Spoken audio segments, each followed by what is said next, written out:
Hello everyone. Today I'd like to share 5 things that have exponentially grown my art skills from a beginner to a person who's able to take commissions, who's able to participate in exhibitions within a short space of 3 years or even less than 3 years.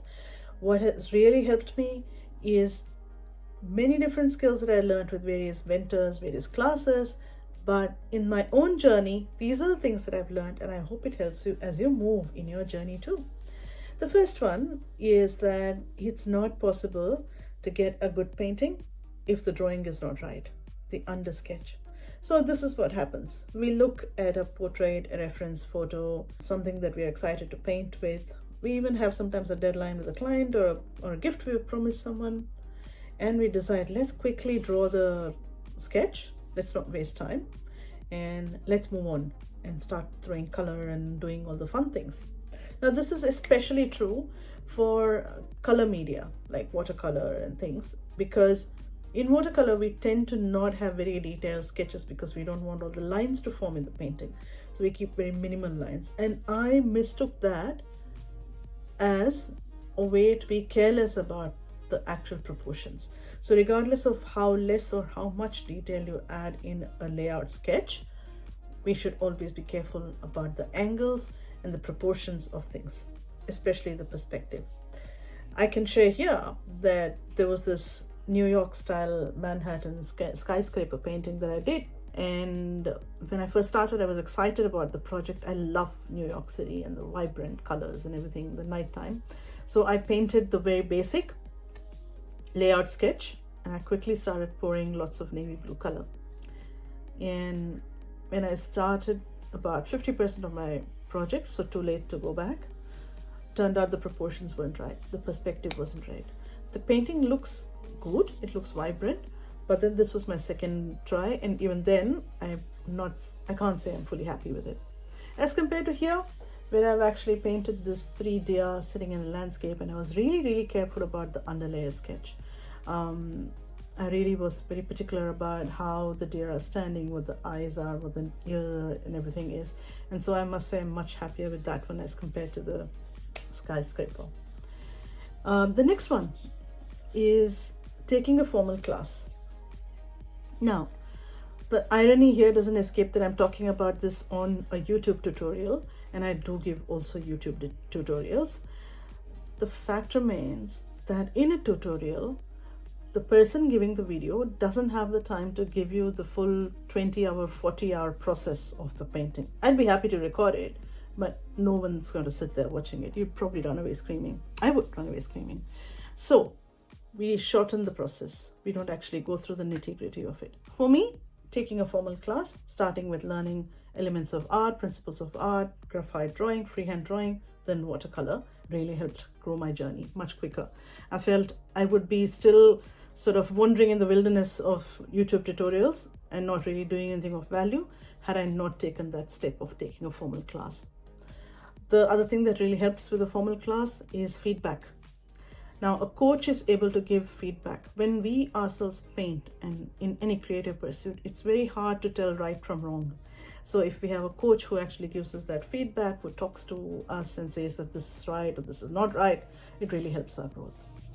The third thing that really helped was to mix colors on paper. Now, this is true for watercolor. It's not true for, I guess, non-transparent media, but it's brilliant on watercolor. Is that instead of mixing colors on a palette, let's mix colors on a piece of paper. And I'm showing here a eucalyptus leaf that I did by painting it. Just first one was painting by mixing the colors on the palette and then painting, and the second one was mixing the colors on the paper itself. That means first I drew the yellow, then I put a green spots on it, then I put some brown spots on it, and so it's very beautifully mixed together to make the proper eucalyptus green color. The fourth is dark color does not really mean lots of layers. So I've made that mistake previously and I don't do it anymore, is that if something is a dark background like dark navy or black or something like that, or even a bright red, for example, we tend to go in many layers. This is especially true for black mixed colors. and that makes the painting actually look much more heavy than it needs to be. If we finish this whole thing in 2 or 3 washes, so in watercolor layers equal to washes, if we use 2 or 3 like thick washes, thick consistency washes, milk consistency washes, then we'll get much more depth and there'll be less muddiness. The more layers we lay, unfortunately for some dark colors, the muddier it can get and the heavier it can get. So here's one of my first paintings, a lotus painting. I really love this painting. It still hangs on my wall and I refuse to part with it. But the problem was in a few areas in the backside where I first started, the background, it was too dark and too dull because I had used too many layers. So overpainting. Point 5 is the opposite.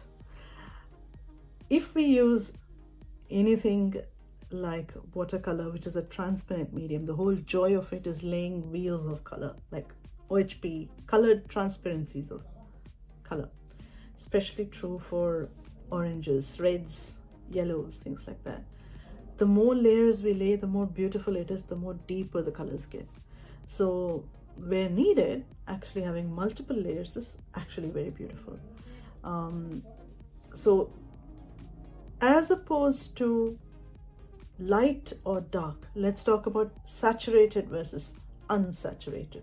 So a color can be dark, bright orange, a color can be black, but when you convert them to monochrome, the bright orange and the black or the dark gray would probably be equally dark on monochrome because the color saturation is that much, which means that for very saturated colors, better to use 2 or 3 layers of good thick paint. Thick as in milk consistency or single cream consistency. For unsaturated colors, like lighter colors, muted colors, more layers perhaps, or mixing on paper of lighter washes and multiple washes would be better. But there is another one, a 6th tip, a bonus tip. And this tip is to push through the ugly duckling stage. Every drawing, every piece of art, music, sculpture has a point in which you want to run away, you want to give up, you want to not focus on, the thing, you want to move away, get tired of it. And it's somewhere around the middle of it. So you're still, first stages, you're still very, very excited about your painting, you like the colors and you're excited, and then you draw the first 4 layers of it. And then suddenly it looks really ugly.